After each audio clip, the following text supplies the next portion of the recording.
Ouais, ouais.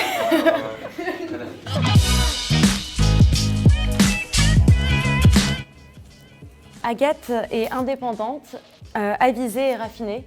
Claudia, c'est quelqu'un qui est très dynamique et motivante. C'est quelqu'un qui a toujours le sourire, qui pousse toujours à aller plus loin. C'est vraiment un plaisir de travailler avec elle. En plus, c'est quelqu'un de très organisé.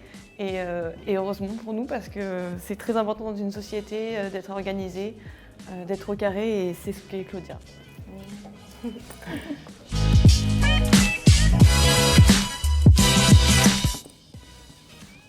Alors du coup, Claudia a rejoint Modart en 2013 pour commencer un cursus de stylisme, modélisme, et c'est là où on s'est rencontrés. Et Agathe, donc du coup 2013-2014 stylisme, modélisme, et par la suite elle s'est dirigée en 2014 et 2015 vers une formation de management de la mode.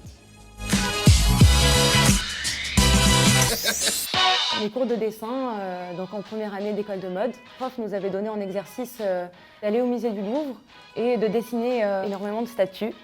J'avais pour seul objectif de flâner et dessiner. J'avais l'impression que le travail devenait plaisir. Mon meilleur souvenir à Modart, c'est ma 4e année en management. C'est tous nos séminaires à l'étranger. Ça a vraiment été quelque chose d'incroyable. On a découvert de nouvelles cultures, on a découvert les modes de production, des usines, etc.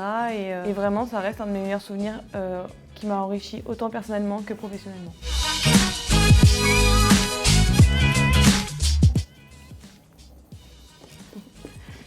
Alors du coup, pour l'idée du concept, ça a été vraiment quelque chose qui est arrivé de nous deux. Chacune a apporté ses idées.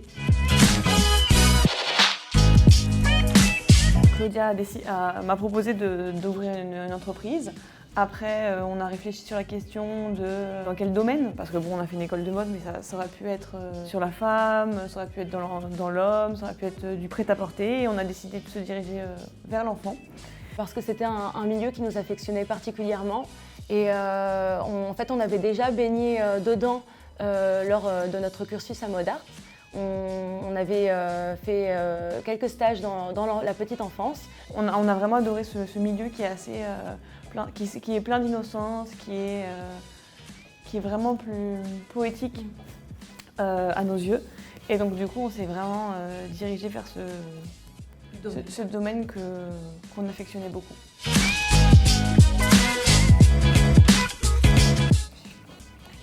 C'est écrit moi ? Ah oui, moi.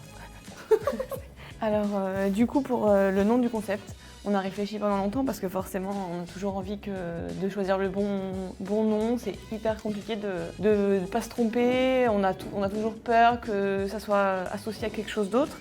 Et après beaucoup de recherches dans notre enfance, dans nos souvenirs, c'est venu en fait de ma filleule qui, en rentrant de la crèche, m'avait dit ah, aujourd'hui j'ai joué avec mes copains et mes copines. Et donc du coup, popine, ça voulait dire copine, donc ça voulait dire nous. Et puis du coup, c'était un mot d'enfant pour une marque pour enfants, donc on trouvait ça vraiment, vraiment cool. Donc du coup, pour le logo, ça a été Claudia. Voilà, en fait, ça a été un travail ensemble de recherche sur ce qu'on pouvait justement représenter, comment on pouvait représenter Popine. Et à la suite de ça, on a imaginé en fait une petite fille et son ami pingouin. Donc on a représenté le pingouin parce qu'on trouvait que c'était un animal, dans son histoire, c'est un animal fidèle qui garde son partenaire jusqu'au bout de la vie.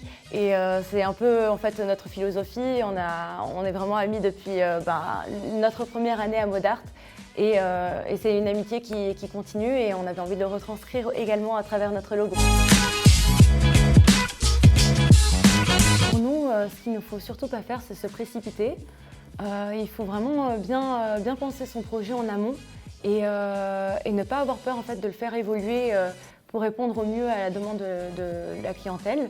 Donc ne pas avoir peur de réadapter son offre, de réadapter sa communication ou encore ses choix marketing. La chose la plus importante, c'est d'être passionné. Passionné par son secteur d'activité parce que le chemin va être long, va être compliqué et si on n'est pas vraiment passionné à 100%, on sera plus vite démotivé. Super. Et c'était la dernière question.